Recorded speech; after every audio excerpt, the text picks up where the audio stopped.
Hi guys, how we doing? I've got Ben with me. Woo! Jay. For once, yeah. It's Middle Earth this week. There's been a lot going on in the Middle Earth world. There has indeed. It's a Middle Earth takeover. This is kind of it was a last minute thing. If we're honest. Yeah. But it was something that me and Ben we've mentioned it in other live streams. We mentioned it on the channel and on GBHL. That we want to do a live Middle Earth themed, semi-regular kind of. Because we did this on, was it Saturday morning a couple of weeks ago? We had like a little, we needed a load of hobbits painting up basically. Mm-hmm. So we decided that we'd just get together, do a couple of hours of a live stream, getting stuff painted. We're like, does anybody want to see a kind of semi-regular Middle Earth live stream? We are. Because we know a lot of you guys who follow the channel are Middle Earth players, which is great because that's where we started. Absolutely. In gaming. It's our first love, isn't it? Yeah. So we thought the opportunity arose for tonight. You know, Jay was unavailable, kiddie stuff and home life and things like that. So we thought, well, let's give it a trial run tonight. We'll see if people like it. The regular live stream is still going to be a thing every fortnight. If this is the kind of thing that you want to see more regular, then me and Ben will come in and we'll pick another night and maybe do 1 or 2 a month. Yeah. Something like that. And just update you on news, events. Stuff we've been got. Yeah, stuff, just chat about stuff we've seen on the GBHL, stuff that's been put in the group, Talk whatever. about Really. what armies we're working on. Absolutely, yeah. But yeah. So anyway, let's have a look who we've got in, Ben. I'll start at the top because you guys have already been chatting away. There's a lot of chat going on today. Which has been cool. So we've got Matt Prescott in. Hey, Matt. Matt is a patron and he's a good follower of the channel, and he is also going to come down and play some.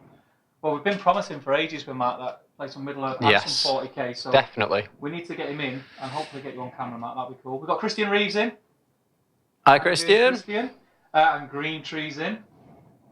Let's have a look. Gaz is in. Gaz Baller. Gaz Baller. How you doing, buddy? Baller by name, baller by nature. Yes. Tanya's in. Hi, Tanya. Hi, Tanya. Met up with Tanya at Ardacon, which was always nice. It's nice to see people that have met through this hobby, like from the beginning when I first was going to events, and I don't get to many events these days. So Ardacon was great, but we'll get on to Ardacon later on in the show. We've got Mike Blake in. Hi, Mike.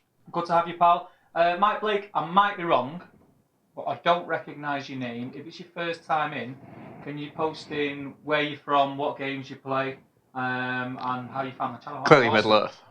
Yeah, clearly Hopefully. Clearly Middle Earth. Josh Harbert's in. How you doing, Josh? Same for you, buddy. I don't recognise your name, but I am old, so I might just be very forgetful.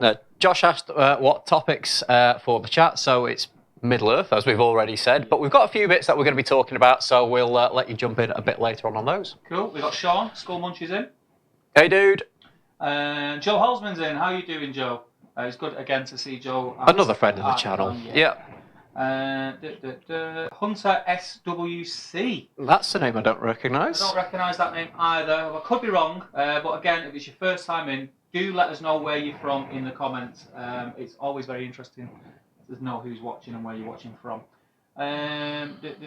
Green Tree, we have... Well, another of our regulars. Another of our regulars. Green Tree's a legend in his own right, isn't he? Mm-hmm. Now, I may mispronounce this, so I do apologise.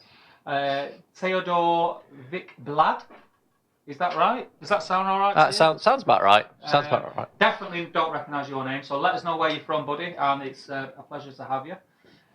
Tom Glover's in. How you doing, Tom? Tom, let me know in the chat. You ordered a T-shirt and a mug, and I've got a feeling I only sent you a T-shirt because I have a spare mug.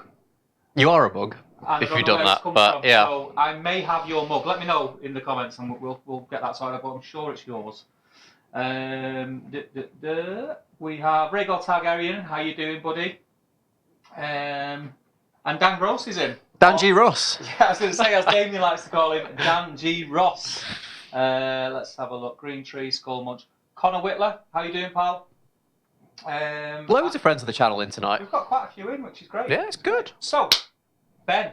Yes. What have you been up to, my friend? I've been up to a lot. You've been a busy boy. I've been a busy boy over the last 2-3 weeks. Yep.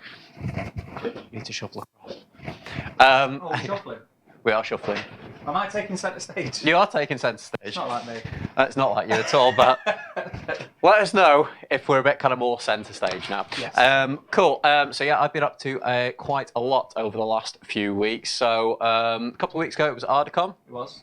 So there was a lot of prep that went into that. And for those of you that don't know about Ardicon, I put up a video earlier this week where I did like an interview with James Clark, who is like the owner, the person who kind of set up Ardicon. So I do. I don't think there's many people in the hobby community who don't know who James No, Clark is. exactly. He doesn't really need any introduction, does he? And he kind of played it down a bit because he hasn't done much on YouTube recently, but I think he really enjoyed being back in front of the Do you know camera. what? It was, especially for me watching a top table video and James being on it. It was quite refreshing. It was, wasn't it? It was cool. I chuckled, like not in a bad way. Like I had a little chuckle to myself as soon as it come on and you guys were sat there. It was just. Yeah, it just kind of brought back old memories. Exactly. So Cool. It was like watching old school YouTube, like old school Middle Earth YouTube. So he didn't get the remit that our videos are to stay below an hour, though, did he? No, when I was editing it, I thought this is going to go on for like 2 hours here. But no, it was great to have a catch up with James. And as I say, I've been doing a bit of work with James. Just around Ardicon, and you know, I guess I'm like the operations manager of Ardicon. So. You know, we're kind of quite heavily involved with setting that up. Yep. So that took up an entire kind of weekend. There was a bit of sort of setup and stuff prior to that, which I wasn't necessarily involved with quite as much this year. But the week leading up to it, even the few occasions we spoke and we did meet up, I could tell you were quite stressed. Yes, yeah, it's a big event. So as I said, it's not just the biggest Middle Earth event in the UK or Europe. It's the biggest in the world. I think there's about 228 players. I think there was this year.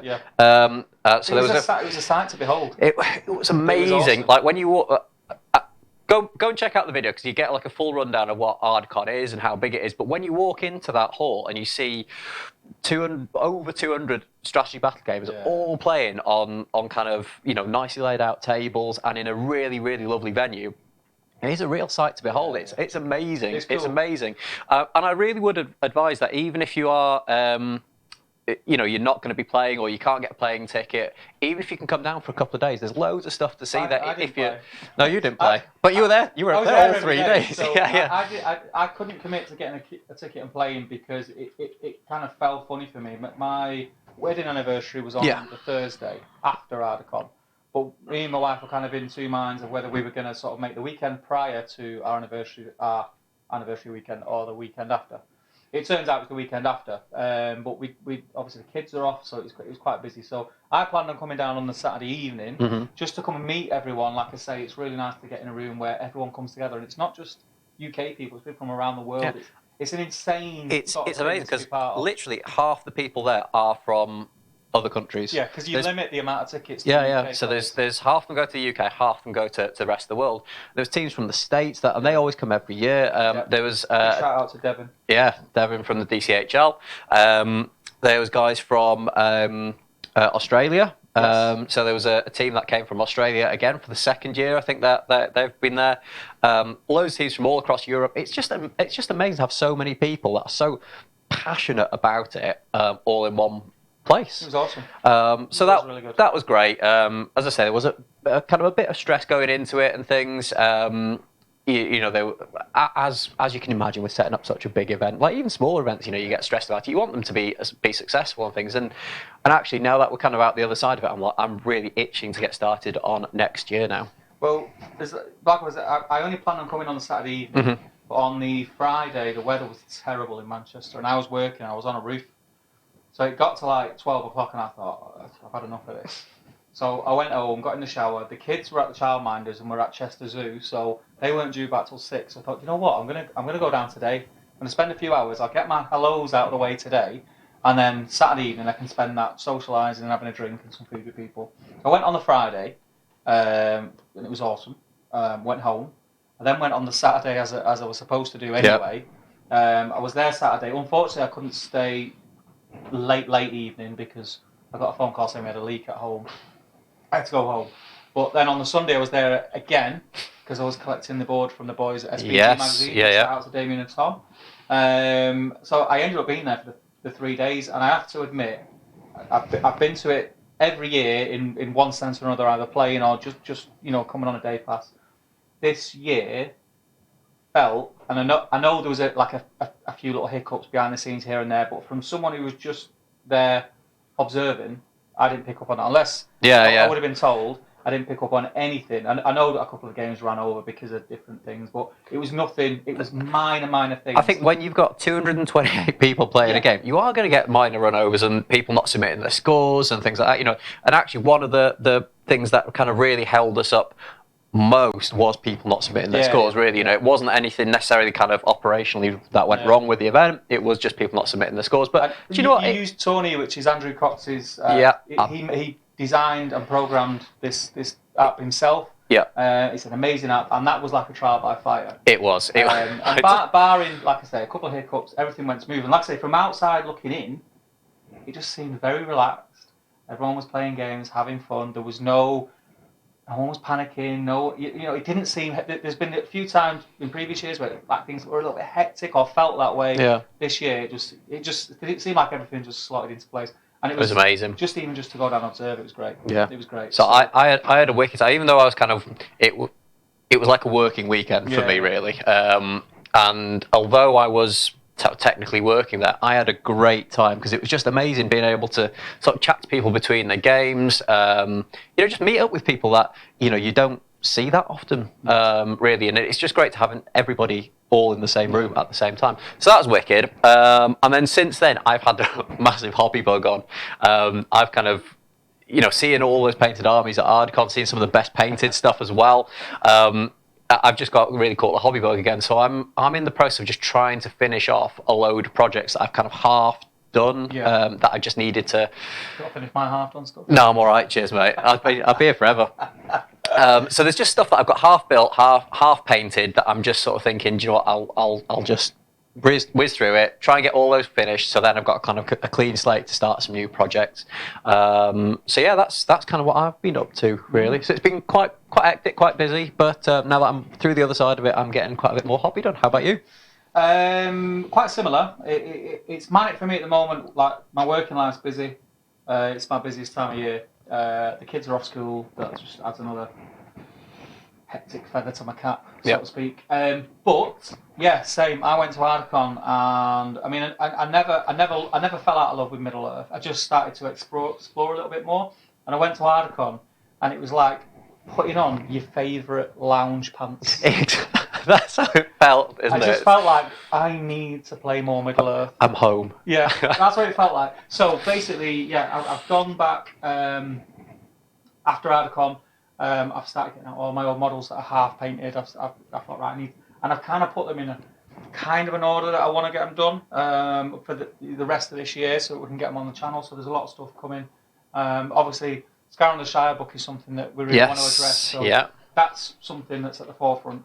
I've also decided, as some of you may have heard me mention before and seen a picture on the Facebook group, I'm going to be doing some more board and terrain tutorials. You are, yeah. And hopefully you're going to jump on a few of them videos. Hopefully. Which would be cool, because it's always easier to do stuff when there's two of you and you've got someone to bounce off.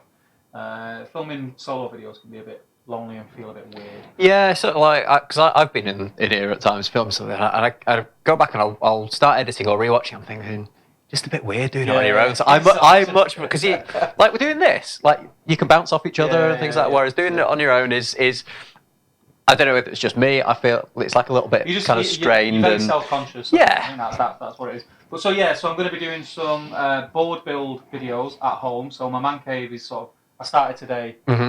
Cleaning it out, and it ends up looking worse than it ever has because I've just so much junk in there. So we do board build videos, terrain build videos, and also live I don't know what to call them really, like workshop videos where I'll be streaming live from home whilst I'm working on the boards. So sounds good. You guys can tune in and chat and ask questions and whatever. The finer details I'll line out as and when. But there's a few things. So that's probably, I reckon that's 4 or 5 weeks away, the live stuff, but the actual board builds, I've been out and bought a shed load of timber today, and I've put the baseboards down. So you will be seeing imminently some 2x2 board builds for the scouring maps that are in the Scouring the Shire book. And as I was telling you before, the way I'm going to do them, even though they're individual boards, I'm going to do them in a way where 4 of them can be put together to create a 4x4 table. Cool, sounds good. And then I can use them for bigger battle reports, and I can use them at events like the Weekender, like the Scouring of Cheshire, which we'll come on to later on. But yeah, other than that, I've just been quite busy doing that. I did get hold of the new releases from Forward World, which were the Ruffian Leaders, which are awesome. They look really cool. Awesome. As soon as they arrived, I couldn't wait to get them, as you probably know, because I released the unboxings straight away. I couldn't wait to get them open and get them stuck together. So they're the top of my painting list at the minute. Cool. Those. Good stuff. But yeah, that's pretty much it. Really, good stuff I can't talk to you about. Yeah, we did get together. We filmed a couple of battle reports. Yeah, we did. So first up, we did one of the scouring scenarios. So I can't remember which, but it's one of the first ones in the book anyway. So it was that was good fun. Yes. So that one will be out over the next couple of weeks or so. The scouring one will be out probably. I'll stick my neck out and I'll say it'll be out by the weekend. Excellent. I'm excited to see that. I'm just going to check my mic because some people are saying that I'm a little bit quiet. Oh. Let's have a look. You just. I'll keep on. And then we got together and we played out a scenario on the amazing board that was built by Rick Fryer. He built that. My mic went off. Well, it's all right. People didn't want to hear from you anyway. Yeah. So everything I just said has just gone out the window. It's like, I'll start again. It's fine. Nobody wants to hear from you anyway. No. So yeah, we played out an amazing scenario on that board. It's quite a long one, isn't it? Yes. So it's going to take a bit of work to get that one ready. So there's 2 battle reports. We also have to do a review of the new SBG magazine issue, which is a great issue. I follow these issues as they go. I've had a very small input into a couple of them. Yeah. But every issue that comes out it becomes more and more. I think that especially the latest issue, if someone picked that up off a coffee table and started reading it, they would not know that was a fanzine. No, it wouldn't. It would be an official publication. That's the feel that they're getting now, and that's credit to the boys. They're nailing it. I mean, I'd like one every week, but it's just me. Yeah, it's probably a little bit too much work. So we've got that review coming out. Just on the board build videos, we will also be doing a little collaboration with a certain Mr. Luke Fellows of Luke's APS. He'll be appearing in some of our board build videos, which would be great. Excellent. That'll be good. That'll be really good. I've learnt a lot off Luke. Yes. So have I. I always pester him for stuff like, Luke, what about this? What about that? How do I do this? We've been promising that we're going to go and buy him lunch for about 2 months. if not longer. Yeah. So if you are watching, Luke, it is going to happen, brother. I know you're poorly, so get well soon. Get well soon, man. Jump into the chat. Let's jump straight back into the chat because I've been seeing it ticking over in my eyes and it's going pretty mental. So Gareth Baller, on time, looking like professionals, and hi Ben. Looking like. Hi guys, good to have you in. Rego Tagarin, hello all. How you doing, Rego? Dan G. Ross, sounds good to me. Just swinging by to say hey. Should be over your guys' way for War of the Roses soonish. Oh, excellent. Awesome, man. Cool. So we'll be discussing that in a little bit more detail in a bit. Yeah, because there's something sexy happening with War of the Roses. We'll tell you about that in a minute. Sounds fine, don't mess with it, says Green Tree. Until my mic went off. Yeah. Steve is quiet. Yes, we know. We've sorted it now. Connor says, glad to catch one of these live for a change. I'm glad you could catch it live. It's good to have you, man. Where are we? So you're decent enough pronunciation, are you? Theodore right, so yeah. I tried. It was all right. I tried my best. David McShearer. How you doing, Dave? Shearer. Yeah. I won't be in the chat, guys, because I'm painting some Mirkwood Rangers, but good to see you guys. You again, guys. It's good to see you, man. It was nice to see you at Ardicon as well. I did give him a little nudge and say hi. Yeah. Me and Dave got like this thing. Like every time I see him, it's like, have you won any games? And he always goes, no, of course I haven't, because he always takes like themey, fluffy armies. My kind of guy. Yeah, exactly, Yeah. exactly. So, you know, when he does win a game, there's like big celebrations. Yeah. We'll have you on the channel when you do. Yeah, absolutely. Yeah. Theodore says, I play all the different servants of Sauron, i.e. Mordor, Angmar and Rune. Very nice. An evil player. Angmar done very well at Ardacon. Did. It's a nice army. Me and you done a battle report with Angmar. We did, yeah. My Angmar didn't do as well as the Angmar at Ardacon. No, I think you should have won that probably, but it's because you. If I remember correctly, I was quite frivolous. Yeah, you were quite frivolous, Yeah. and if I remember correctly, you didn't realise that something was an objective, and you just completely forgot it until the end. But that's what you do anyway. It's a fun army, though. It is, isn't it? It's There's fun. The profiles are so There's just cool. so many like little synergies or like things that do stuff in that army. You know, just because you've got so many orcs that are rubbish, but then everything else is really, really cool. Except when the orcs cause terror. Yes, Which is mega. That's Mega. We're not going to go down that route. Yeah. Jeff Dave, hi guys. How are you doing, Jeff Dave? Don't recognise your name, Jeff, but it's excellent that you're here. Thank you very much for joining us. Do put in the comments where you're from, pal. I'm assuming you play Middle Earth. Let us know where you heard about Top Table. That'd be great. Ruth's in and she waves. Hi, Ruth. Hi, Ruth. Sorry for shouting at you last time. We were live. Paint your ends! Paint your ends. That was it. Have you painted them? Get them in the group if you have. Show us. Tom's letting me know, yes, Steve, the t-shirt arrived at No Mugs. Sorry, man, that is totally on me, and I do apologise profusely. I'll sort that out with you. Drop me a PM, my brother, and we'll get that sorted. Working with imbeciles. What can I say?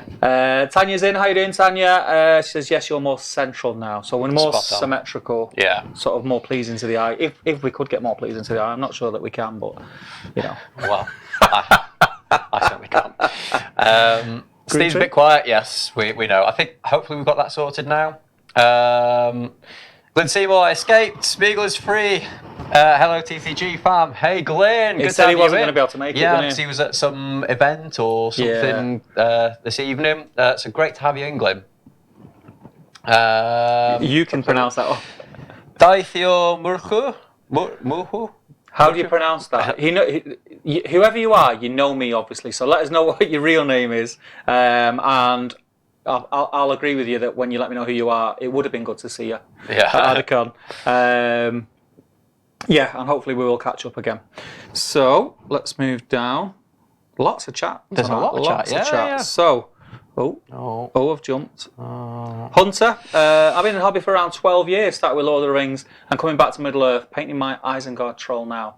Awesome. Great taste. You speak to so many people who played this game in its like first incarnation and left and come back. That's what I was. It does feel like a new game again. Even though I never left and you never left, like the new rule set, it does feel fresh. I've gone for a long time. Yeah, but you've been back for a few years. I've been back before it kind of got its reincarnation. But yeah, I'm loving it at the moment. Yeah, absolutely. I do feel like a noob. Yeah. I do feel like a noob. Yeah. Green Tree saying hello to Glenn. Tom Glover says,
How come I can see that screen? Why, that's not an OBS. Yeah, it is. Because I shared that thing.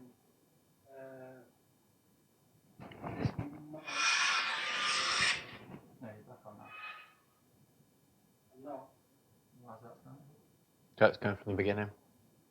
Was it?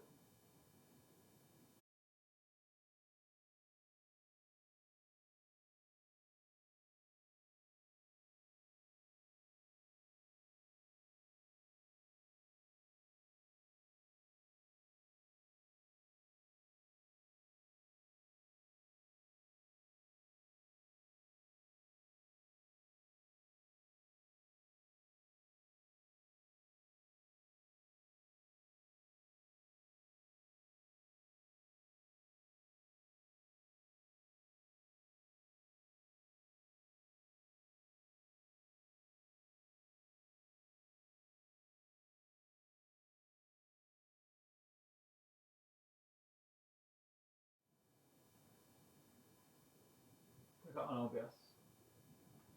Hi guys, apologies. It's terrible. For some reason, the internet dropped here at Element Games. We're not sure why. It's never happened before, but we are back. We are back.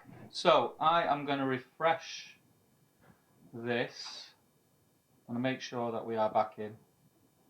So, yes, we are back. I was going to say, let us know in the comments that we're back. Yes. Woohoo! Excellent. Awesome. So, luckily on hand, we do have Nick here who can sort out all our problems.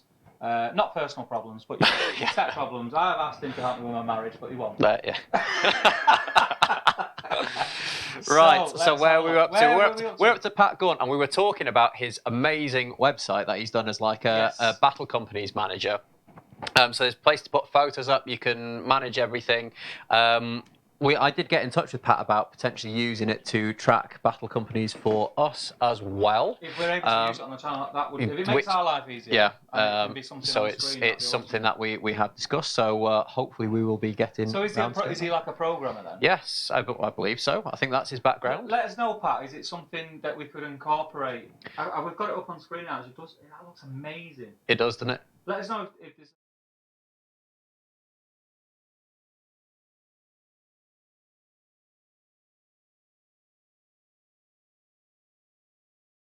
I'm all over it, mate.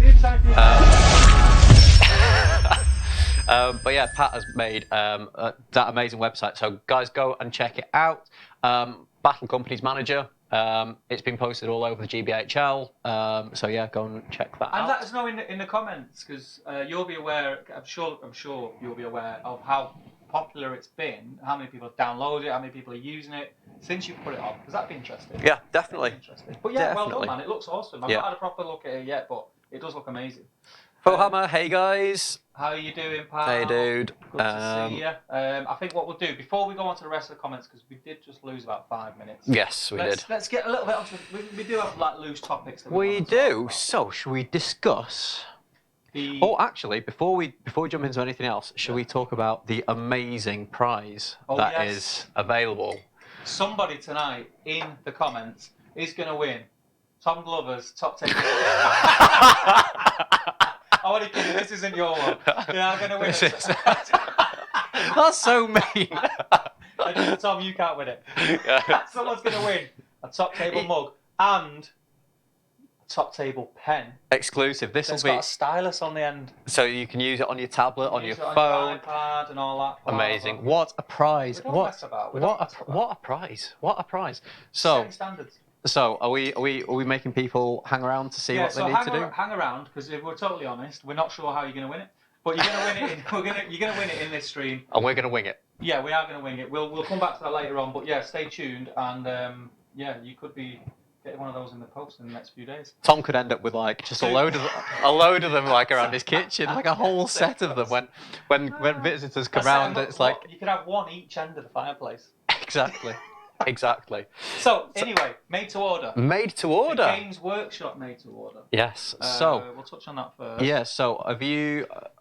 Is there anything there that's kind of interesting you? Or I've got everything. I was tempted. I mean, we had this conversation off camera. Yeah. I was tempted by the Goblin King throwing the Goblin. Yeah. Because I've wanted that for ages. Because for a time I did play. We're going to pop it up on the screen. Yeah. So.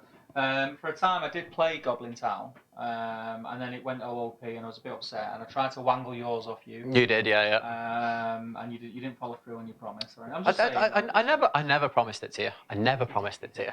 Anyway, but then I thought, really, with the backlog that I've got, Mhm. and I already have a painted Goblin King, which I'm quite proud of. He's nice. Yeah. Am I really going to paint him? Because the Goblin King's quite a difficult model to paint. He looks easy, but there's a lot of skin tones, like kind of flesh, like a lot of wrinkles and blubber and things like that. So I've opted out. I've been sensible for once in my life. I've been sensible. The first time ever. Well, I was on the fence. Yeah. And then the other things came out or got announced. Yes. Which we'll talk about later. Yeah, and I don't talk decided, about that. all right, I'm going to leave them made to orders and I'm going to look at this over here. I'm like that meme, you know, where the guy's walking down the street with his girlfriend. And it's like... so the girlfriend in my meme is Games Workshop's made to orders. And the other girl is another made to order. Yeah. So you're not picking anything up from this round? I don't think so. I mean, it's on screen now, we're looking at it. If I was going to buy anything, it would be the Goblin King. Yeah. I've got everything else, but I probably would buy more Metal Orcs and Metal Goblins. Yeah. Just to flesh out what I've already got. Yeah. But I would just be being indulgent by doing that. Yeah, that makes sense. That makes sense. I've got a lot of the stuff on there already. Yeah. But the really annoying thing for me is like I've got 2 Kings of Men, but then like I may as well buy a pack of 4. Yeah. So that I've got them all then. I've gone for the Death of Gothmog because that was one that I've kind of missed out. It's a really cool like little diorama thing. Yeah. I missed out at Final Fate of the Witch King, which was in Warhammer World. No, they've stopped doing it now. I think they've stopped doing it. So I missed out on that. And have you got the Bilbo and Gandalf? Yeah. Yeah. You got everything, haven't you? I've got everything. Before I started collecting 40k, I used to just buy everything. You just buy everything. Twice. Yeah.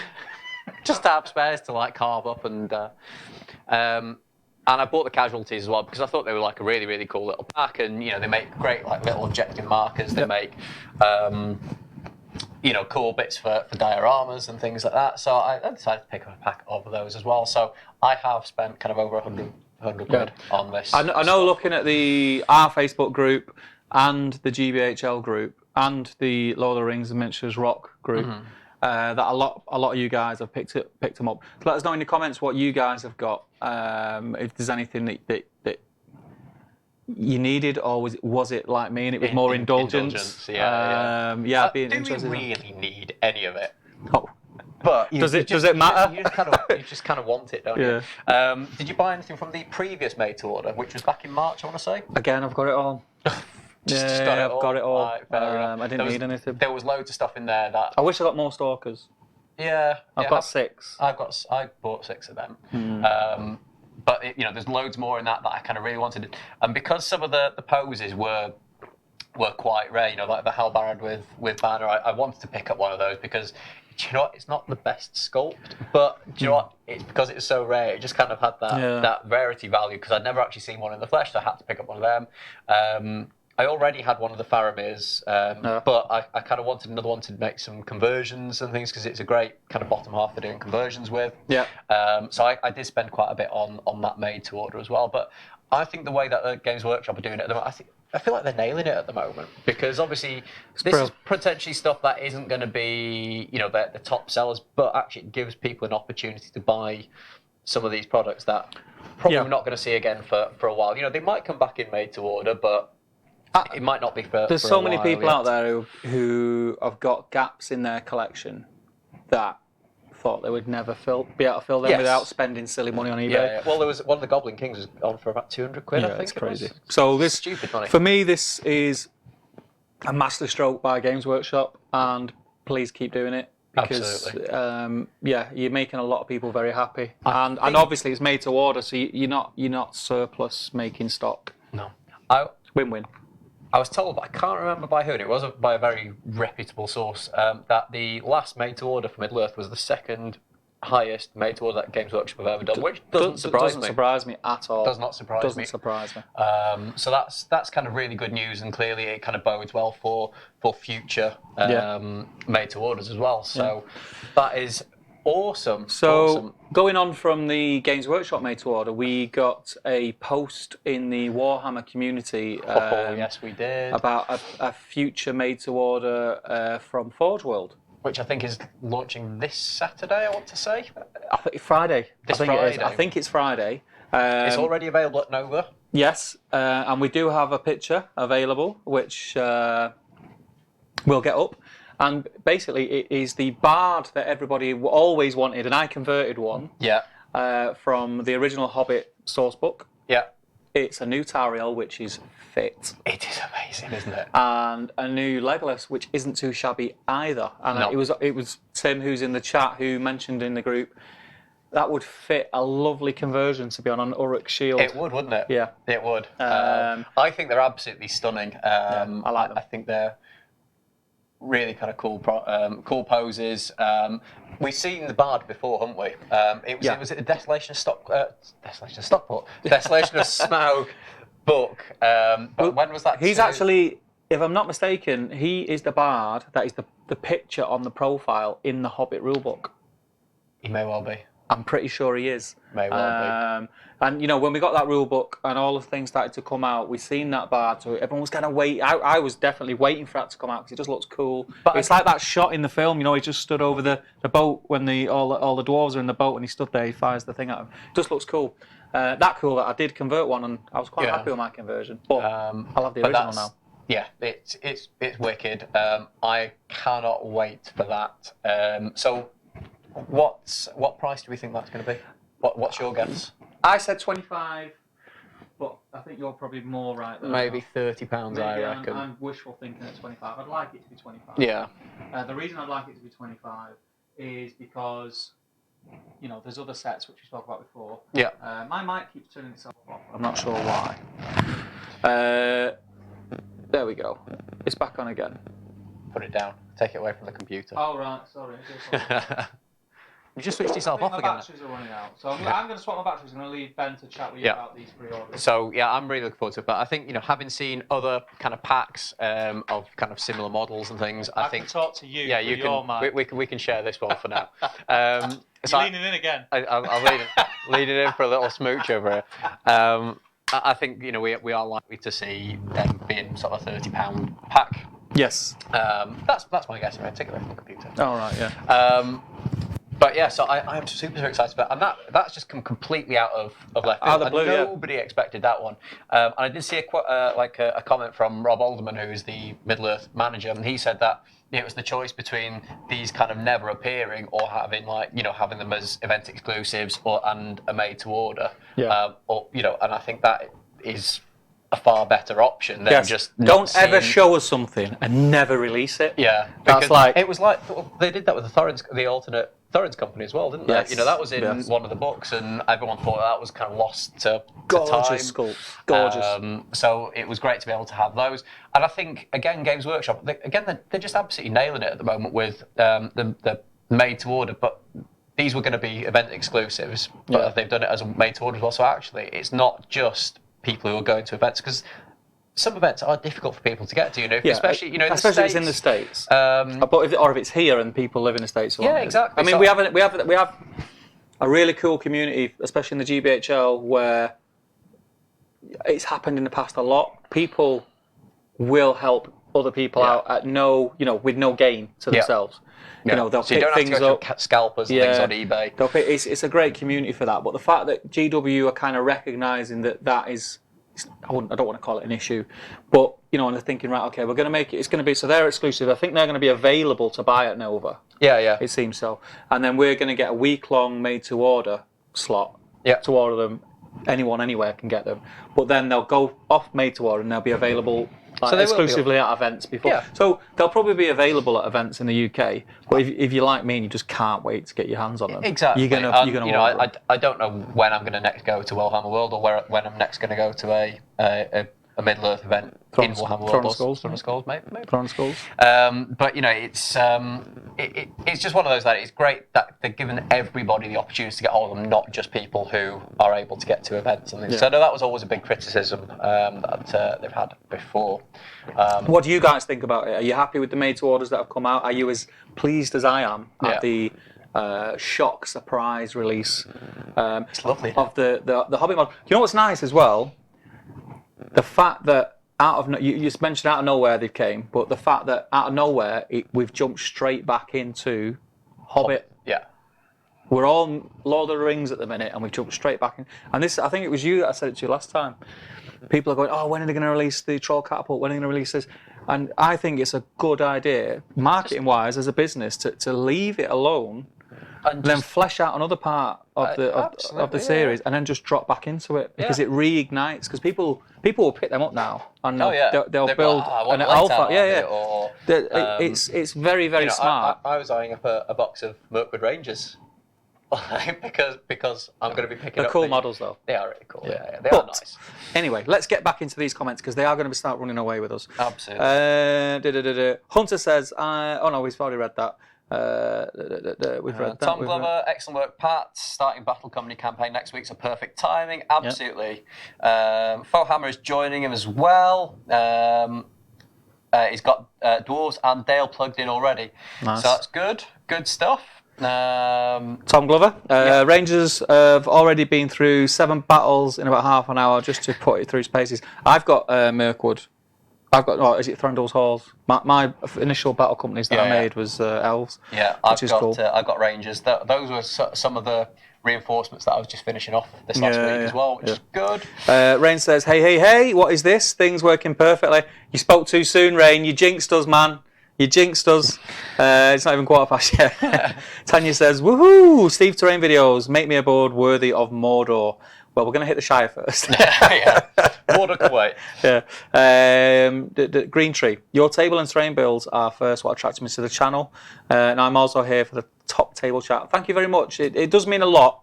And I know initially the channel was more of a like a terrain hobby type stuff. So you moved away from your roots, haven't you? And you want to get back to it. And I always enjoyed doing it, but obviously we kind of had to branch out and battle reports and doing that side of YouTube stuff, like filming battle reports and editing battle reports, has sort of really become a big interest of mine. So it's nice just to drop back into the terrain stuff. Eric Schultz. You also ran out of space in your man cave to store boards. Now we've run out of space here because I brought it all here. There's a lot of boards here, so you built all the boards, and so I think we're going to have to retire some of those maybe and to replace them. Well, some of them are definitely going to get a spruce. Yeah. Some of them are definitely going to get a spruce. Eric Schultz says, evening everyone, how you doing, Eric? Just tuned in, heard Steve mention terrain builds, music to my ears. It's good that we're getting a bit of feedback on it. It's kind of reinforcing my decision to do it, so thanks guys, I appreciate it. Yeah. Sean being as sarcastic as ever. I did suggest that at the beginning. Your wish is my command. Yeah. Stephen Tennyson, hi lads, seen you both at Ardacon. Had to stop myself from being a weird fanboy. Hope you guys do some scouring scenario battle reports. There is one coming this week, and thank you very much. But fanboys, more than welcome, man. Fanboy away. Yeah, it wouldn't be, we'd probably fanboy as much back because we speak to you guys constantly, and it's just it's nice. It's nice, even if you just give us a hi. Don't be shy. Come and say hi. We say it all the time. Absolutely. We're always trying to invite people down to the studio and get involved. It's not just about us. It's about you guys, the community, which is amazing. So if you see us anywhere, pull us up and say hi. It'll be great. Oasis gigs. Green Tree, do you want us to take over? Yeah, sounds like a lot of people are wanting more terrain vids, absolutely, which is good stuff. GBHL podcast, I'm guessing this is going to be Damien. Damien, yeah. Dudes, I've just logged in to hear you say some very nice things. Currently got a seedling toddler on me. Hopefully we'll be free soon. Cool. Good stuff. Stephen Tennyson, who went 3 for 3 this year. Man was high as a kite on set. I bet he was. As I say, every time I speak to him, he's just like... He might have peaked too early now, that might be it. Yeah, he's hit his quota for 2019. GBHL podcast. Toddler down, this Meagle is also free. Excellent. Good stuff. It's Mr. Murphy here, Steve. Dave Murphy. How you doing, Dave? Yeah. Good to have you, brother. Hi, Dave. We had a we did it. We did say like we had a cuddle. We had a cuddle at Ardacon. Yeah.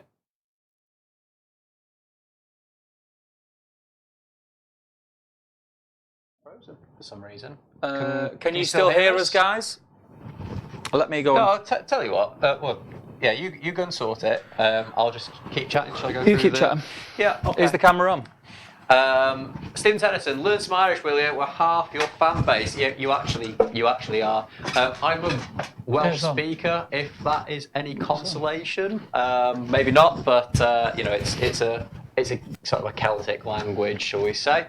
I'll Skill match with Frozen. Yes, deactivate and activate. I think we have Frozen, but that's fine. We should be coming back fairly soon. That's what OBS. Flying mammal, ha ha ha ha. The Ents are coming, but first doing Corvus and a secret costume project. Is it an Ent costume? Are you just going to strap branches to your head? Let us know. I know you say it's secret, but we'd love to hear what it is. It's working on that. It's not on there though. Yeah. Oh, it looks like it's still loading. Still loading. Still frozen. Yeah, bear with us, guys. If you can hear us, I think it is just a camera issue. Let us know if you can still hear us, actually. Yeah. It was all going so well. Yes, it was. This was going too well. Yes, it was. Maybe Steve's turned it off. maybe like his microphone.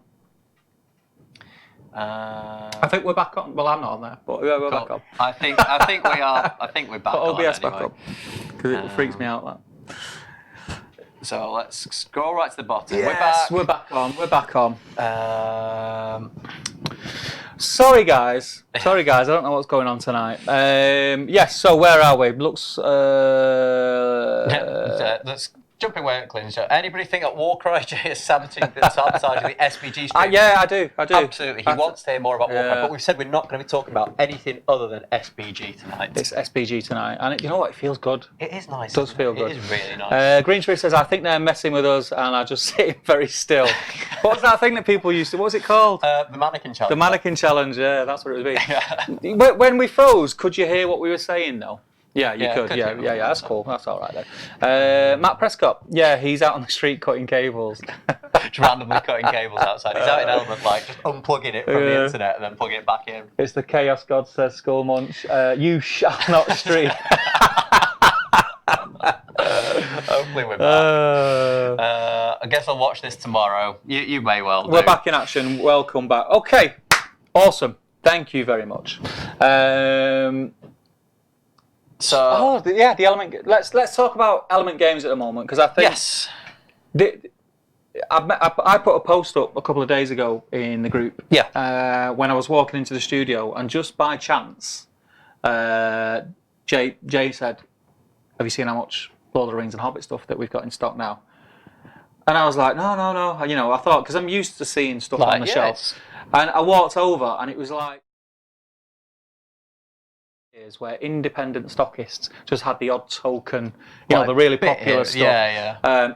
It was a pleasure to see so much stuff, and as you can probably see on screen, Element Games have got a huge, massive selection of Lord of the Rings, Middle Earth, SBG stuff, and some of the stuff is stuff that you don't normally see. Yeah, in independent stockists. Yeah. So like everything that you can see there with like the little orange labels and stuff on them, that's all like direct or generally direct only stuff. Yeah. There's loads of blister packs up there. They've got some watches in the water. Yeah, there's loads of stuff. I nearly bought a watcher in the water just before the stream. And yeah, I was tempted. And it's one of those really weird things that like if you walk into a shop and you can make like an impulse purchase, whereas if I was sat there, scrolling through the Games Workshop website, potentially I probably wouldn't. Yeah, because you just shut the page and it's gone. Yeah, and it's gone. It's not in front of you. But when it's in front of you there in the store, you're like, and you're looking at it and you're holding the box. Yeah, it's like, oh, it's amazing. I could just pick this up now. So check it out. If you come to Element anyway, make sure that you check out the selection that they've got here. As a lot, we mention it a lot. We do have an affiliate partnership with Element Games. Obviously, we mention Element Games a lot, but it's a great store. And obviously now they're kind of listening to what the community and we're always hammering home about Middle Earth and Lord of the Rings and things. So make sure you check out their website. Everything's on there, and do use the affiliate link, which is in the chat now. Give it a click. Have a scan through what they've got. I think you'll be surprised with how much stuff they've actually got. There's loads of stuff and stuff that you may not have seen for a while. Yeah, which is awesome. Lovely. Yeah, lovely awesome. to see. So go and check it out. Stephen Tennyson, anyone else a bit underwhelmed by the purple dice in the Ardicon goodie bags? Yes, so I can explain this. So the purple dice were a gift from the Mercure Hotel. So they were going to try and get custom Mercure dice made because it was something that we discussed with them because they thought it'd be really kind of nice to give you guys a little gift from the hotel. But unfortunately, they ran out of time and they didn't have enough time to get them kind of custom engraved and things like that. So that's why you kind of got a random purple dice. And they still wanted to give a little gift, but unfortunately, it wasn't kind of a Mercure branded one. It was more of a nice gesture from them, really, rather than them being kind of something to add to the goodie bag, if that makes sense. So it's just a little extra in there. Where are we? Oh, Glenn says, nearly got my 20 ghosts done. Excellent. Get them in the group, man. Yeah, Get 'em in the group. it. How's we haven't done Glyn Watch for a while. Glyn Watch, yeah, hashtag Glyn Watch. Because he wasn't hitting targets. He wasn't hitting He weren't targets. hitting targets, we Glyn. just stopped setting any challenges. But getting 20 ghosts done, that's always good. Dave says he's just agreeing with Stephen about the dice. Yeah. And Ruth says it won't stay that large stock for long. No, it won't. Especially if you are coming to the weekend or one of our events at Element Games. There's gonna that's the thing. It's cool that we're going to be running like Middle Earth events here. Yeah. That people can come and they can actually pick stuff up. Yeah, that's awesome, man. That is awesome. Where are we? Mike Blake talking about dice. He brought this up pre-stream. He did, and I did tell him to save it. So yeah, well done. A good little segue in there talking about dice. Yeah. Do you think we will see Gondor dice? Excuse me. With the Rohan at War release or Isengard dice? I do. I'd love to. I don't know if we'll see Gondor ones or whether they'll save that potentially for another time. Because you'd have thought we would have got them with Gondor at War. You would have, but then I would have expected to see them then maybe. I think we'll definitely see Gondor dice at some stage. Because I don't know whether it'll be with because we got Rohan dice, but we didn't get the Gondor dice. So I think we will see them, and we'll definitely see. But where was Gondor when the Westfall fell? So I don't think we'll see Gondor as part of that supplement, but I do think we will see Isengard ones. Yeah, I think we'll see that. I mean, I'm still waiting for some Shire dice. Yeah, I would love some Shire dice. Yes, just a round door. Just a round. That's what nice I would expect. That's what I kind of dice. expected. It would just either a green or a red, something quite homely. Yeah. I thought that would be quite nice. Or green with red. Yes, that'd be nice. That'd be nice. Dan Giros, I'm coming over soon. Excellent. Fly Mammal, nice Glyn. Fohammer, I like purple. So third. Tom Glover, do Element do any Forge World models? Could do a 20% discount on their price. Unfortunately not. Forge World, I don't think Forge World do any independent. It's just Forge World, unfortunately. Yeah. Stephen says, okay, that makes sense. Random Pub one just seemed odd. Yeah, and it was a bit odd, but it was, as I say, it was just like a nice to have from the hotel, really. But next year, hopefully, this year, I don't want to bang on too much about Ardcon because I've already talked about it, but the hotel are so on board and they understand what Ardcon is and what we're trying to achieve. So they want to work. Unlike the first year where they were probably like, what is going on? But I know like their events manager, Charles, he was like really into it and he was kind of joining in on the Facebook group and things like that. So the hotel are really keen to kind of just really kind of progress that relationship and kind of do more for you guys that are attending and things really, rather than it being kind of us renting a space in the hotel. They want to be kind of involved with what's going on as well. Yeah. So that's great, and that was just kind of a little token from them, I guess. Yeah. Glenn says he's horrible at keeping targets. We've noticed. Yeah. Ben Meldrum, where did you guys find the new Meta Warder Hobbit stuff? Can't find it myself. It's not available yet. It will go live. I think it's on Friday or Saturday. I'm pretty sure it's Friday, and it will be on the Forge World website. But if you go to the Warhammer community page, just search Warhammer community on Google, it'll come up, and click the Nova article. It's in there. Yeah. So there's an event in America called the Nova Open. You can't miss it. Click that article and you'll see all the Hobbit made to order stuff, which is awesome. Let's have a look. Stephen Tennyson, Shire dice with a wedge of cheese on 6. Yeah, that'd be good. Mouldy cheese. Mouldy cheese. Yeah. Do you want to take Mike Blake? Yeah, yes, a round door would be spot on for Hobbit dice. That's what I thought. That I would have loved to have seen that. I'm a bit gutted that we haven't seen it so far because I thought it'd be something that we would. But then again, an acorn. an acorn. Yes, that would be nice as well. Actually, thinking about it now, I think I prefer the acorn. Even though the Shire the Hobbit hole door would be more recognisable. Yeah, I think an acorn would look nicer. I think, yeah, maybe, either or. maybe, either or. But I was kind of hoping for dice, but I think I don't know what the production schedule is and things like that. I don't know where they get the dice made or anything. And I know that Scouring the Shire was quite a last-minute addition, just from what the team at Games Workshop have said. So whether there was just not enough time to get dice made, I don't know. We still may see them. We might do. Yeah, might do. I'd love to see that. So if you guys are watching or listening, please, can we have some Shire dice? I'm just laughing at a comment further down that's just come through from Mr. O'Brien.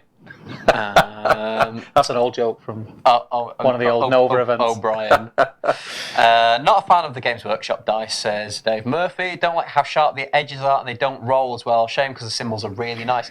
I was a bit like that to begin with. I like them. Because I think we're used to having like rounded edge dice and stuff, whereas they don't roll quite the same way. But I quite like them now that we use them quite a lot in battle reports, and now that I've used them quite a bit, it's nice. I have to say I like them. They're quite weighty as well, aren't they? Yeah, and I like the sharp edges, and I think all it is it's just a change from every other dice that I've ever had to do with Middle Earth. So it's a nice change. I like them. I've got no complaints about them. They're fine. Let's Fly Mammal. Fly Mammal. Well done, the Glyn. Look forward to seeing them. Mike Blake says, at Dom, see, I love the dice, but they just aren't a fan of me. Yeah, I feel your pain, brother. We all have that feel your problem. pain. Go back and watch the Death of Gothmog scenario. You will know what I'm talking about. Savage. GBHL podcast. You've missed a massive wave of comments, you drunk. Was that whilst we were having tech issues, maybe? You know, I was like I was rewiring computers and mics and all sorts. I wasn't really. Nick was doing it all, but you know. And is it that obvious that we're drunk? Glyn says, hopefully I'll have them done by next Friday. Hopefully, I hope so too. Are you going to be bringing them to the Weekender, Glyn? Yeah, Glyn. Glyn don't bring models. He just he just robs yours. Yeah. Ben says, perfect. Cheers, guys. I love the channel. Thank you very much. Cheers, Ben. You know, I said it before. It means a lot because we do put a lot in, and it's just nice to get a little nod every now and again to let us know that, you know, we're doing the right thing. Yeah. To reiterate, I'm sure I don't need to tell you how I feel about the Forge World made to order. Durdle. Love heart. I think that's off Tom. Is that Tom? That's definitely Tom, that, yeah. I saw a post from Damon, and he said that he'd been in Disneyland, and he wished upon a star whilst he was at Disney, and he came out the Channel Tunnel, and his wish had come true that there was going to be a brand new Tariel model. And I was so pleased for you, Damien. Yeah. It was. I thought of you straight away. Yeah. I've already. Do you know what? I've already look the pose. It would suit a conversion to have the two knives because it's a bow and a knife, isn't it? Yeah. It would look cool with two knives. Yeah, so you might have to buy two, Damien. Yeah, definitely. Just saying. Glyn? Not to mention something close to War Drive. I don't know what that is. We don't know. We ignore that. We don't know about that today. Dave Murphy, so the new Hobbit models are up this weekend. I believe so, reading that article, it sounds like they're going to be up this weekend. Yeah. We're not approaching this from any official standpoint or anything. No, we haven't got any insider information or anything like that. We're just reading the article, but that's what it seems to say. On the, what I'll do is, on the subject of the made-to-order stuff, everyone who's watching us right now, if you want to win Dan Glover's mug and a pen. These are amazing top table gaming pens. There's only 3 people in the world that have got them at the moment. There'll be 50 very soon. But yeah, put in the comments yes or no as to whether you have or are thinking of making a made-to-order order. And everyone who replies, whether it's yes or no, we'll do a random draw, and whoever that is will win a mug and a pen. which, have I mentioned, you can work your iPad. You can, with a pen. With a pen. Madness. Absolute Crazy. madness. Crazy. So yeah, that's So do that now. an amazing prize. Yeah, amazing. Probably, I mean, I know if never I was- to be repeated. If I was watching at home, I would be on my keyboard I'd be right ringing now. family, friends. Yeah, it's just telling them to jump on. Yeah, there's a chance to win an amazing mug and a pen that's got a stylus on the back of it. We don't do no holidays, no speedboats here. It's a mug and a pen. It's a mug and a pen. Mug and a pen. That's how we roll. So yes, you started to do it already. Awesome. Keep it coming. mad. Yes or no, and you'll be given a chance of winning a mug and a pen. Right. We'll do some more of the comments, and then we will do the draw. Our friend Nick will sort out the. He'll give us the thumbs up once he's got everyone's names in our Scribbling hat. furiously there. Let's have a look. Someone had some amazing dice at Ardacon, a teapot with the bag end door on it. Yeah, somebody did. I seen those. Who was it? I don't know. I seen I those. missed them. I think I it might. missed I don't think. I think it might have been someone from outside the UK. I've got a feeling. Someone had them made. Might have been one of the Canadians. I want to say. Could be. I don't know. Yeah. If anyone knows, let us know in the comments. Yep. Mike Blake, the dice were against you in the Mines of Moria. So many hits, so little kills. Dice are always against me, man. So you were playing the Balrog and the Goblins, weren't you? Yes. Yeah. Yeah. Savage. Kicked his butt. Don't spoilers. If you haven't watched it, well, you don't need to now. So No, watch it anyway. watch it anyway. Yeah. It's a good video, that one. I enjoyed watching that myself. Damien says, already buying 2 for a different conversion. Now I might have to buy 3. There's no might involved, man. Yeah. 3. And what is your other conversion? Spill. Don't be like that. Tell us. Well, it was another point that Damien made is I can't believe they're selling a Tariel model with 2 free models in the back as well. Yeah. It's brilliant. Already replied above, but you skipped the comment, says Pat. I'm going to go back and look for that in a minute. Yeah. Mike Mike Blake, I ordered twice. Can I type yes twice? Go for it, mate. Do it. Go for Do it. Joe Holzman says they were our dice. Ah. Can you pop a picture on the community page, Joe? And if Nick's not too busy writing people's names down, well, when he's done that, before the end of the stream, we will try and pop it up on screen and have a look at those dice. If you've got one available, that'd be awesome, because they were nice dice. Farmer says one of the Spanish crew had those dice. Maybe more than one person had them. Yeah. It was Into the West Country, designed by Tim Croft. Yeah. Tim's into his design stuff. He is, isn't he? He's very good at it. Entry's closed. Entry's closed. Ooh. Should we go through some of some more comments and? We'll do this. Because we've not had the thumbs up from Tech yet. Yeah. We've got the thumbs up from Tech. Ooh. Right. Okay. We'll go through. We'll do a couple more. Yeah. We'll do a couple more. We've We've not even mentioned that. How did we forget that? So at Ardacon as well, on the Friday night, we had the Middle Earth team giving us a talk on upcoming stuff. So we'd heard about Rohan at War, which we've kind of touched on ever so slightly. Yeah. But one of the big reveals was the new King of the Dead. Awesome. It's amazing. It was amazing. I saw some Hollow as well. Yeah. Hollow ribs. I saw somebody complaining about how there was too much detail in it. Like, what? Are you seeing the same model as me? Like that? How can you complain that it's got too much detail? Like the old one had kind of too little. Really, it was very. It was very dated. Yeah, It was very dated. Whereas the new one, it's amazing. Like it's hollow. It's really dynamic, and it's that pose when he goes to strike Aragorn, isn't it? I thought it was on the charge. Oh, it could You know, when be. they're all coming off the boat, so it kind of fits in perfectly with the 3 hunters. Right. It looks like that, you know, where they all go. Could where be. they stand there and then all the ghosts go through the 3 hunters. I thought it was when he kind of goes to. Like, it could strike be, out. but I just assumed it was that. It's very similar pose, I guess. Yeah. What do you guys think? Yeah, and it comes with the 2 heralds as well. Now we've been waiting for these since January, I think. It's been a long And time. they're nice minis. It's so nice, aren't they? They're And nice. I was expecting another Forge World kind of release, which would have been nice. Don't get me wrong. I was not expecting a new plastic kit for that miniature. No. But you can see where they're kind of fleshing out some of the stuff from the Pelennor Fields box. Yes. Which is great to see. When was Pelennor released? That was about a year ago. It was September last year.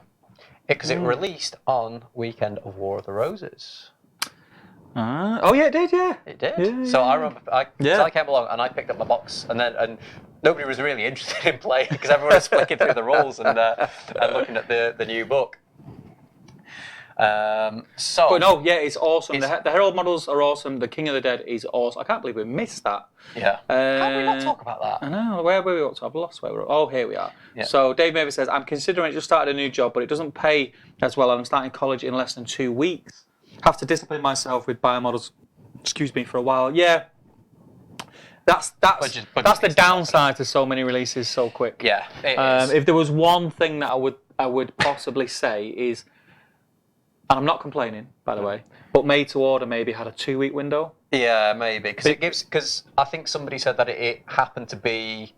People who get paid monthly are going to struggle. Yeah, exactly. No, because I think it's fallen kind of bang right in the middle of my kind of pay cycle. I get paid every 4 weeks. Or give people more notice. Yeah, give people maybe a month's notice saying that it's coming. So yeah, sort of say what's coming next month. Yeah. Made to order next month is this, and then people can save and budget for it. That's how I'd like to see it being done. But obviously, it's down to. I'm sure they've got tricks up their sleeve as to why they do it and the like. But Joe Holzman says, went down the cream teas route.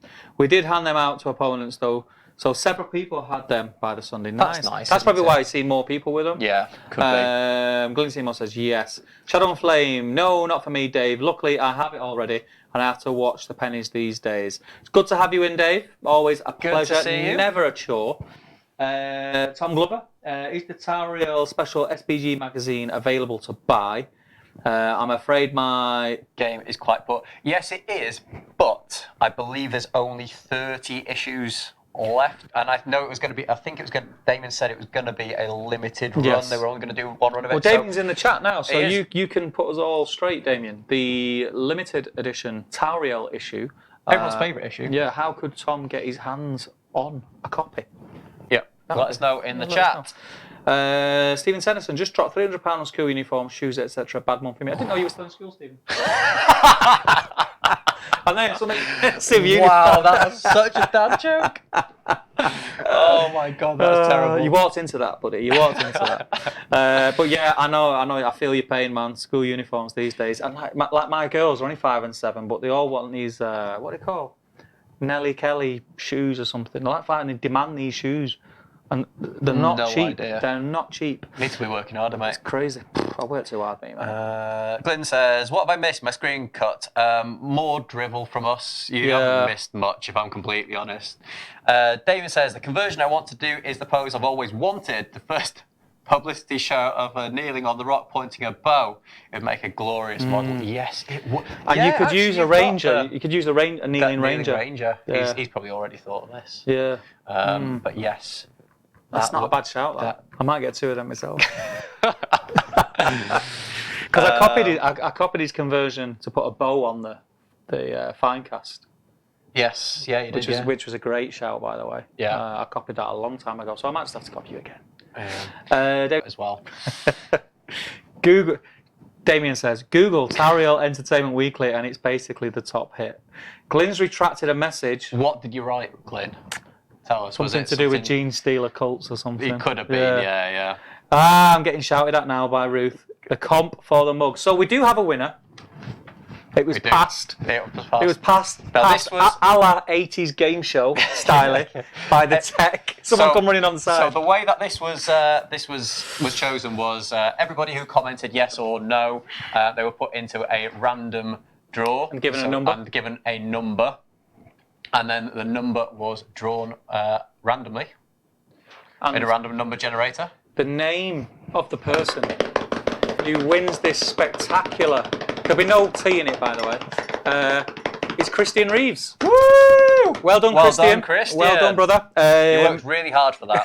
So. Yeah. So you will be one of the first non-staff colleagues to have a top table gaming pen and what's it called? A bit on the end. A stylus. Stylus. Yeah, awesome. So congratulations, man. Congratulations. We'll get that in the post. Yeah, make sure you pop a comment in the post. Give us your address, and we'll get it out to you. Pop a comment in the post. Pop a comment in the comments, A proper comment. Drop us a message with your What time is address. it? Is the stream nearly over? It's late. But yeah, well done anyway, man. Yeah. Looks like it's on the charge with the 300. 300. So Yeah, maybe that's you're what I right. thought. So yeah. Steve's right. Sadly, it's the closer if he jumps into the orcs. Fair play. Yeah. Sadly, Sadly. the King of the Dead is insane. Oh yeah. Oh. Well, before we go on to this, we're going to show you something now. These are the gorgeous dice. Joe, I need these in my life, brother. Joe, How do I get these? Help some top table Come on. gaming hosts out with some beautiful dice. Yeah, and I'm a bit weird. When I have dice, I need to have at least 8. At least 8. I was going to say 6, but you know. I don't know what it is. I've got this number 8. Like I think it's because certain dice that I've got in the past came in 8s.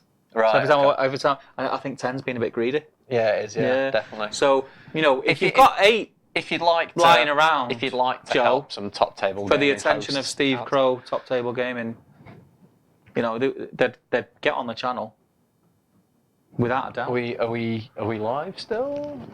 I'm hoping you can still hear us. Yeah. Anyway, we'll just crack on Yeah, as though. So I want the king.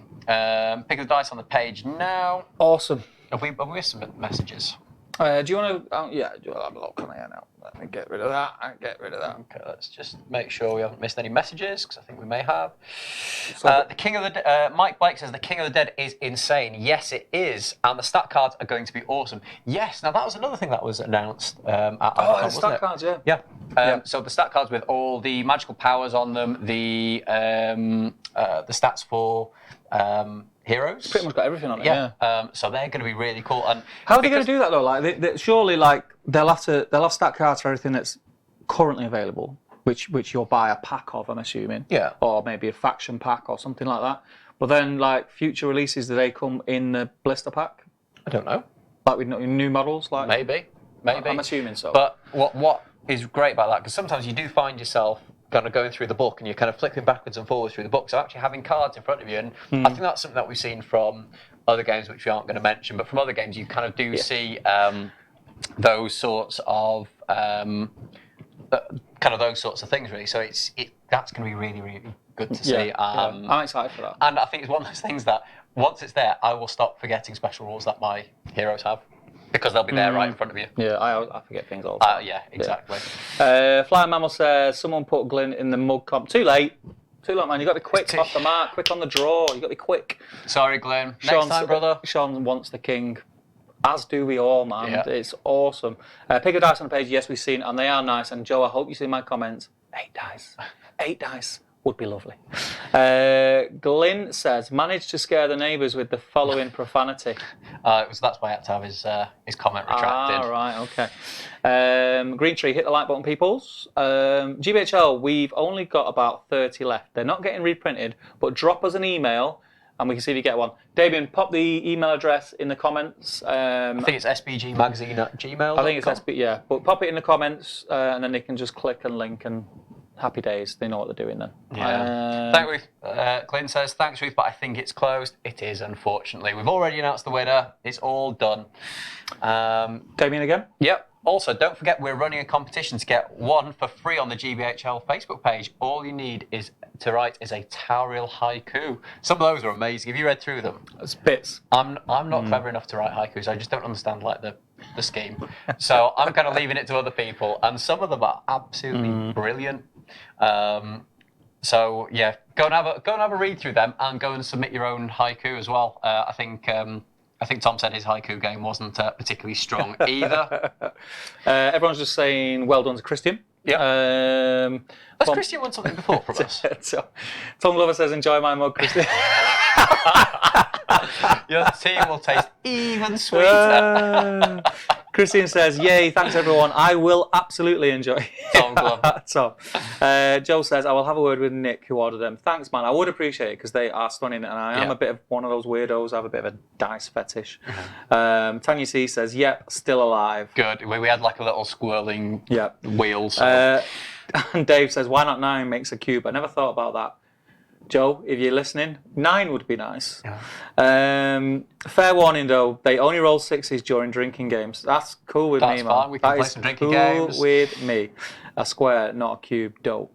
And Damien's popped his link, sbgmagazine@gmail.com. So yeah, if you're interested in one of the magazines, do email them and ask them how much it is. I know we did a preview of issue 8, or didn't we? We did. That was quite a while ago now. We're going to do a preview of issue 9, but even some of the older issues, like we I think we said it in a couple of videos now, but even the older issues are still incredibly relevant, even though The great magazines. they're fantastic. It's not just about kind of gaming. It's not just about SBG.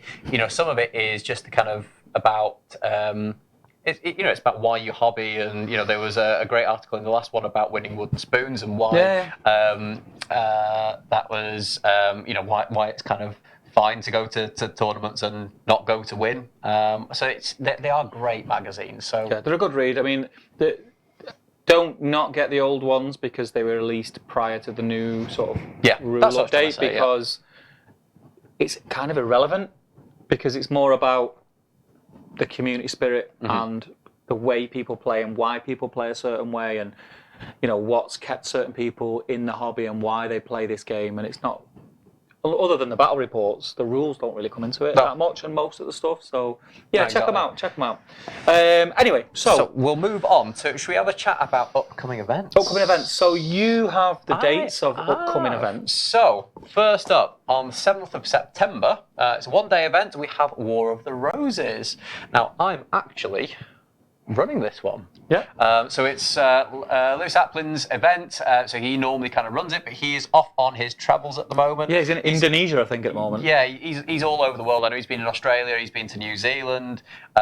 He's all over the world. So I kind of offered, or he asked me to kind of run the event for him. So it's going to be my first venture at kind of running a tournament on my own. It's always a good event. I've got Ben Lawton. He's helping as well. So between us, we will muddle through, hopefully. It'll be fine. Looks like, it'll be fine. Are you coming along? I'm going to come along because we are going to trial run a certain thing. Yeah, we are. Oh, well, hopefully. Do you want to have a? Do you want to tell the folks at home about it? Nick's looking worried. Nick's laughing. Nick's going to trial run. So I can see the vein popping out of his head, like the stress of thinking about it over there. We spoke about this on the Painting the Shire stream. Streaming events live is something that I've wanted to do for a while. I've been sort of speaking to the other hosts about it for quite a few months now. Yeah. That it is something that I want to bring to the channel, and because I know Middle Earth and I know everyone in and around Middle Earth events and things like that, Middle Earth is the obvious choice for me to start. If it turns out well, then I might sort of go into other systems, but Middle Earth at the minute is the focus of me wanting to stream events. And not necessarily just our events. I would like to travel around and help promote other people's events by streaming them. Hopefully get people to get off their armchair and attend these events, because they'll get the chance to see how cool they are. So I think sometimes, seeing, and this is kind of no disrespect to anybody who streams games at events, but the sound is generally not great because it's either done on a phone or an iPad or something like that. And the camera's generally set a bit further away, so you can't necessarily see what is going on the table. You can't hear what the discussion is. You don't know what might is being used, what people have rolled.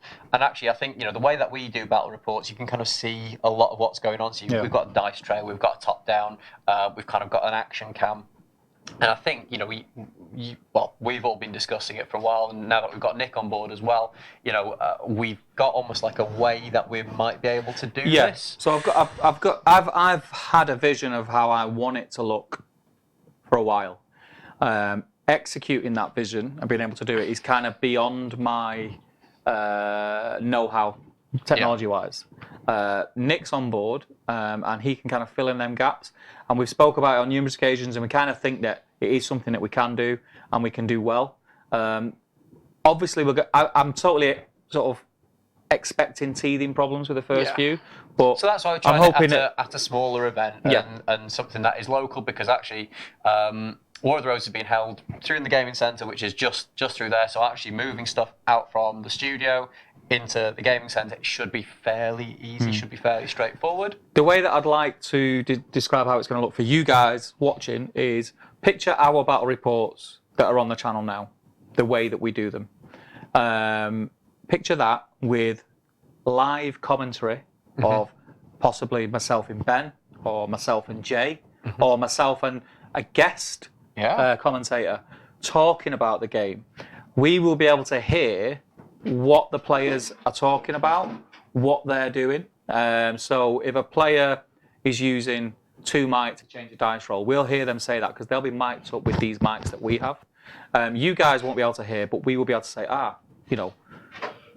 let's just say. So it'll be James more, is going to use 2 mic to win this battle, this fight. So it'll be a bit more like a sports commentary rather than it just being like just watching the game. Yeah. So that's the plan anyway. So we're going to have a bit of a trial of that. We're going to try that at the War of the Roses. We'll be interacting with people on the chat as well, so we can chat about what's going on. But we don't want to go too deep into that. But we will be trial running it. Fingers crossed. At War of the Roses. Keep an eye out for that. Yeah, and that's a 1-day event. So it's a 1-day event, 600 points, limited to 1 spellcaster per army, which is good, and a maximum of 50 models. So there's a couple of limitations there, which makes for kind of more interesting games, shall we say? So hopefully that should be a good event. There are still some spaces available if you want to join. I think Team Lancashire's looking a little bit light at the moment. So if you search for War of the Roses 2019 on Facebook, you should find the event page there. Cool. Go and check it out if you want to come along. It's in Element Games. It's only a 1-day event, so it should be easy enough to get to. Cool. And after War of the Roses, we do have an event run by Mr. Charles Sims. And that is... fairly local. Yeah, it's in Preston. And that is Grey Havens. So that's 21st and 22nd of September. And it's 650 points. Charles has been running events for a long time, so he's quite slick in his events. They run smoothly. He's got a way of running events. There's never any issues. I've been to a couple of Charles's events. Always had a lot of fun. Yeah. Never won one. Just you won anything? Oh, podiumed a couple of times. Oh, have you? Yeah. Second and a third place, I like to say. That's all right. That's all right. When you were being ultra filthy. They were with cool lists. Oh, were they? Goblin Town was one. Oh, well, yeah. Goblin Town was one, and I think the other one, both evil lists. I think the other one was Gundabad's. Okay, fair enough. Yeah. Well done. In your face, Ben. Grey Havens on 21st and 22nd of September. Cool. And then next up, on the 28th and 29th, which is the following weekend, we have the Strider Cup, which is down in London. Yeah, and that's run by Kieran Street. Kieran, again, is an old school Middle-earth GBHL player. Yep. Great guy, awesome guy. Got a lot of time for Kieran. Unfortunately, I can't make that. Strider Cup's been running for a few years now. Yeah. It's a doubles event. It is 1,000 points. 1,000 points. It's 1,000 points doubles event, and it's very. It's kind of a fluffy. Think of the kind of event, sort of the kind of theme that Damien and Tom go for with 7 Stones. It's very thematic. It's based around having a lot of fun. And one day I will get to a Strider Cup, but getting to London, it's a long way, isn't it? It's a long way, and with how busy my schedule is at the moment, it's quite tough. But I will get there one day. Check those out on the event pages on the GBHL. Yeah, absolutely. And after that we've got the Weekender in October. Yeah. So what weekend's what weekend is the Weekender? It's the weekend 13th to the 16th. I think it's the 11th to the 13th. It's the 11th to the 13th. So it starts on the Friday, but the Friday is kind of just an arrival day where everyone turns up and they can just meet and greet and play fun games. We're going to be doing fun stuff on the day. The actual events, if that's what you want to call them, for each system start on the Saturday. There's 2 Middle-earth events over the Weekender. So on the Saturday we have a singles event, 500 points. Yep. 1-day event, which again is based around fun. And on the Sunday we have the Battle Companies event. Yeah. Which is, I'm looking forward to the Battle Companies That'll event. be cool. It's just going to be It'd be really cool. It's going to be great to see what people bring, kind of the upgrades that they decide to go for, and what's as part of the tournament pack, we've said that you need to bring along anything that you think that you're going to need in terms of conversions and upgrades and things like that. So it's going to be great to see some of those conversions and things as well. Really looking forward to that. The beauty of the Weekender, which we cry from the rooftops a lot, but the Weekend is a great event. If you're on the fence about whether to come or not, take the plunge. There's a link now in the chat. For the event page, check it out. If you just want to play Middle-earth, it's there Saturday and Sunday. Like I said, it's 2 events for the price of 1. As well as that, on the price of your ticket, you've got access for the full 3 days. So you can come down on Friday, hang out. Over the weekend, there's other events going on, so different systems. But there's a lot of free play as well. Yeah. A lot of free play going on in the hall. We've got a big hall. We have Tommy Sewell, who's going to be in the painting corner. Yes. So he's going to be running his own little sort of painting comps as well. But if you just wanted to come round or you were in between games, you can bring models down to paint, go and sit with Tommy. And let me tell you, there's going to be a video coming on the channel soon, which we've done for Tommy, just sort of showing off one of his painting events. And it's awesome. He has got a lot of knowledge, and he's very good at getting points across. Seeing that Like, video, because I've had a watch of that video already, and it made me really want to go to one of Tommy's He's a great teacher. I was going to say training courses, like one of his little teaching sessions. It looks super intimate. I think there's 5, 6 people there. I think there was 6. Yeah. It's kind of low numbers, so you get that kind of one-to-one tuition. And I think. And listening to the testimonies of what people say, they've been painting for a year, 2 years, and they want to kind of take their painting to the next level. And sometimes I kind of think that my painting's kind of stagnated, and I think that there's a couple of reasons for that. I think it's A, I'm not overly talented, but B, you're a good painter. Sometimes we just we end up painting stuff because out of necessity to get stuff done, either for events or for for the channel, battle reports, for battle reports and stuff like that. So sometimes we do kind of tend to almost need to rush things, which is a bit of a shame. You don't get a chance to paint for competition sort of standard or for sort of improve your painting. So I think that's there's a couple of reasons there really, but it's something that I would love to do. And again, as I said, watching that video has kind of made me want to do it. So I went there to obviously to get the footage and film, and just listening to comments he was making to his students, to the painters that were there, and it was resonating with me. And I've had lessons off Tommy, and I've said this before. When I'm painting, I can still. And my lesson that I had with Tommy was. You're not going to share all the secrets now, are you? No, I'm not going to share any of his secrets. But it's got to be what, 10 years ago? Yeah, must be at least 10 years ago, and I still hear his voice. There's certain little phrases that he says when I'm doing a certain thing on a model, where I can still hear him, what he said to me in that class, and it sticks with you for a long time. But he's a great guy. He's a lovely fella as well, isn't he? He's awesome. He's awesome. We'll keep an eye out for that video. As well as that, we have Luke of Luke's APS. He's going to be doing a board building seminar class where he's got a small number with him, and they'll be building. I think it's 18 inches by 12 inches display board of their choice. They can make it look however they want, and he will be taking them from start through to the end, using all materials provided, and they get to take that board away with them at the end of the weekend. And if you missed a slot, because that was a limited number, I think it was 10.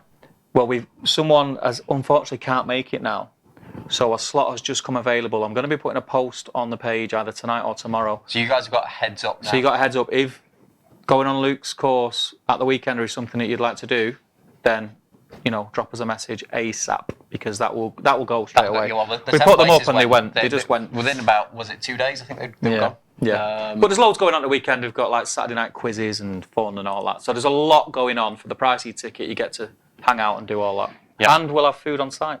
We'll have a cafe on site at Element by the time. Happening? I think it's in the next 4 weeks. Excellent. So that's awesome. Good stuff. So going on from that, I could sit here and talk about the Weekender all day, because it's all I live. Eat and breathe Weekender at the moment.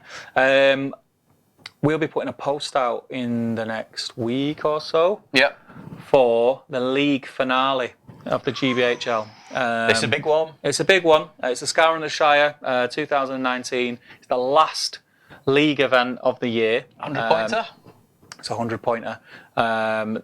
Keep an eye out. I'm not going to give anything away about the rules pack just yet, but keep an eye out on the GBHL and on the top table page and all the other relevant Hobbit pages for that. But that's coming out. But it sells out pretty quick, the Scour and the Cheshire, and I'm hoping it's going to be the same this year. We do have a bigger venue, so we're able to kind of take the lid off it a little bit and see what it can do.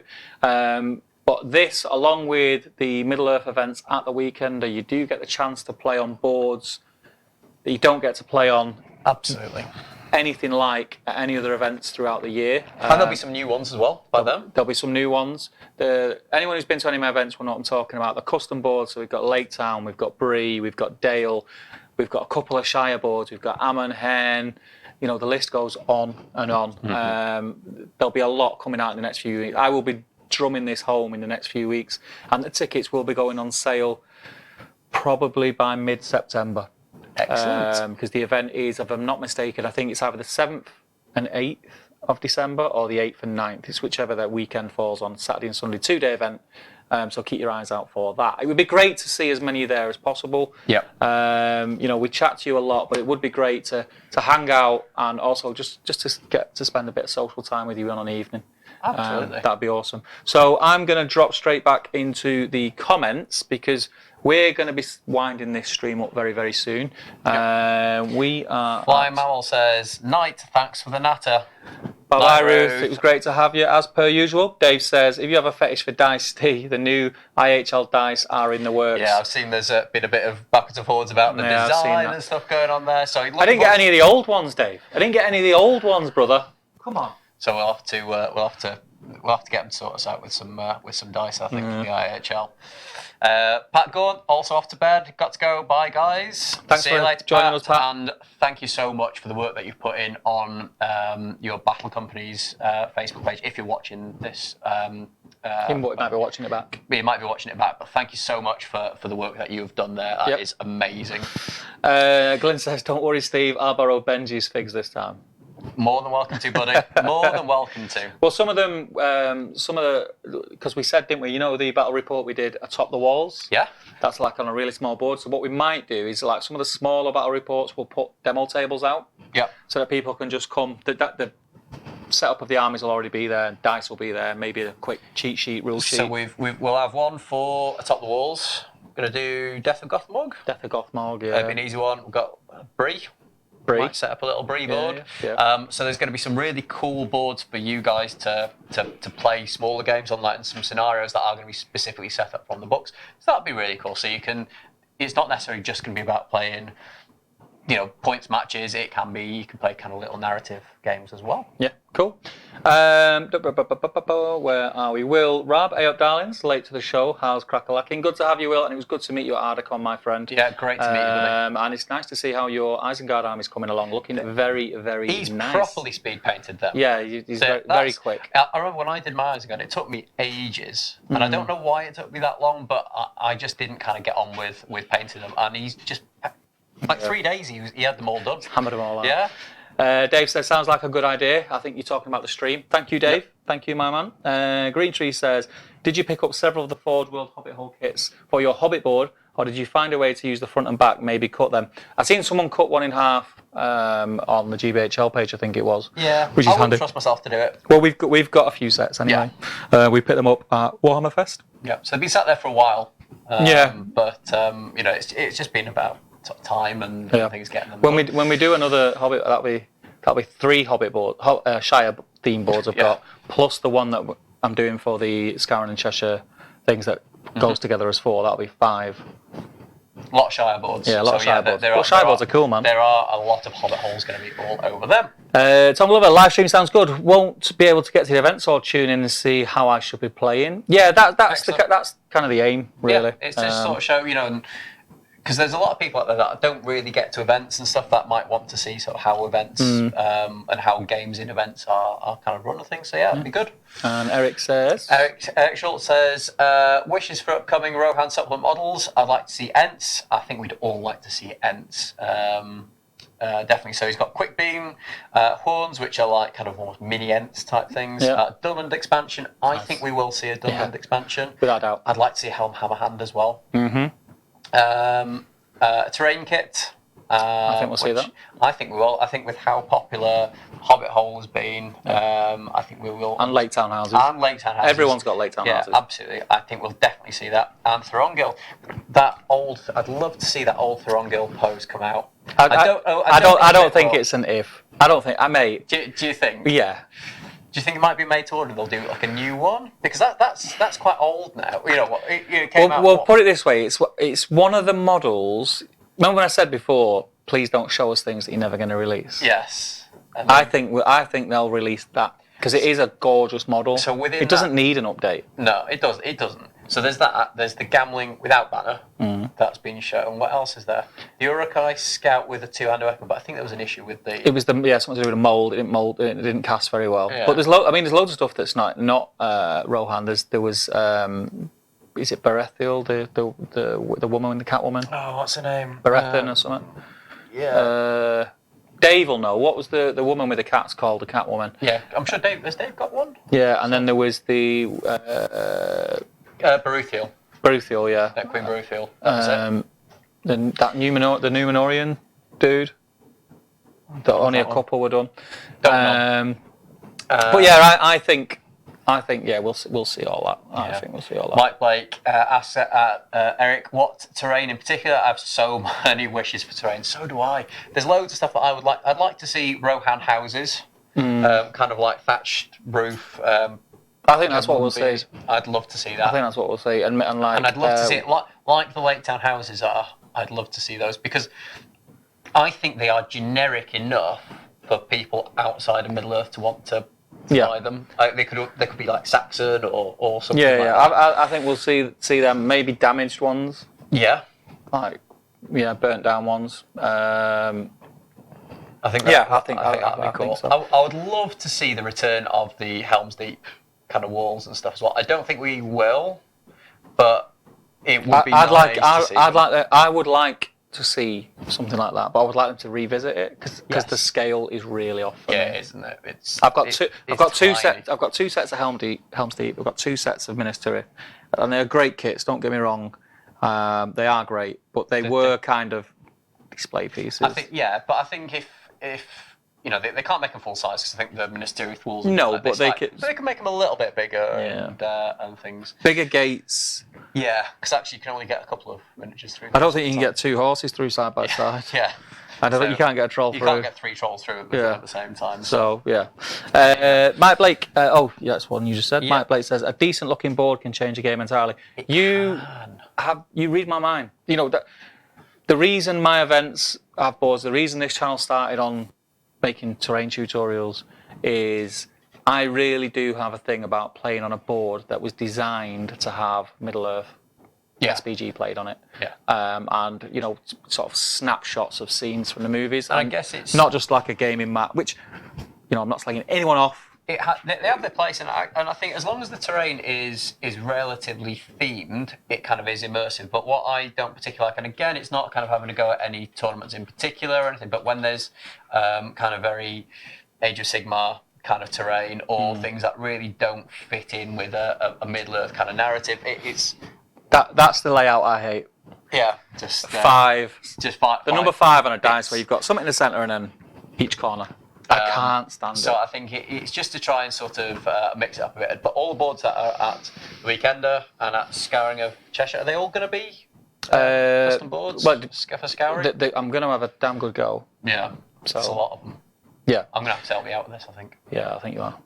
Yeah, there's going to be a lot. But yeah, I couldn't agree more. Having a board. And the thing is, like, I remember when I first did the Scouring of Cheshire, like, there was a few people who, like, leading up to the event, because they'd seen my boards, were going, oh, well, what happens if my Felbeast, you can't stand there? And I'm like, yeah. You can't stand there? You know, when you have a battle in life, or, you know, obviously this is fantasy battle, you don't get to pick and choose your battlefield.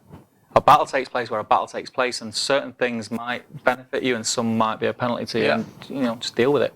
That's how it happens. That's how it rolls. Tom Glover, just finished writing my Weekender list. Now to paint it. Urukai Scouts. I've lost you there. Sorry. There you go. Marauders and drummers in each warband. Ooh, some massive movement there then. Yeah. So 8-inch movement plus is it an extra 3-inch for the drummer? 14-inch movement. That's it. So yeah, there's going to be a lot of movement there, and a lot of heavy hit as well. So they're all kind of hitting at strength 4. So good. Sounds like a solid list. Yeah. Glenn's off. Yeah. See you, Glenn. Thanks for joining us, pal. It's always a pleasure. Dave's off. Thanks for coming in, Dave. See you later, Dave. Good to hear from you, brother. Tom just says, cheers, Glenn. Could have done myself a favour and chosen something I'd already painted rather than painting a new army for each. But you know what? Painting an army for upcoming events is a good way to get through your backlog. And he says, where's the fun in that? Absolutely. Eric says, anything really, but the Golden Hall or some Rohan houses. Yeah. How about a ring of Isengard box set. Ooh. Very That nice. could look cool. Yeah, I don't think we're going to get a golden hall. Rowan No. House is a good shout. Growing hours, I'd love to see them. Glenn is just saying, Tom, it's a cool idea. Worth the effort for getting your scouts done. Yep. I've still not paid my scouts. I've got a load of scouts. I've had them for 20 years, mate. I'm not paying them. That's not an exaggeration. I've had them for 20 years. Gazballer, cheers for the food stream. Food stream? I think you meant live stream. Oh, good stream. It could be, yeah. Catch you all later. It's good to have you guys. Very quiet. I hope you got a lot of painting done, brother. Yeah. Green Tree. Cheers, Cheers, lads. lads. Really enjoyed Middle Earth special. Good night, all. Night, buddy. Mike Blake at Eric, Rowan houses without a doubt would be top, and yes, some box sets would be great. Yeah. I don't think they'll disappoint.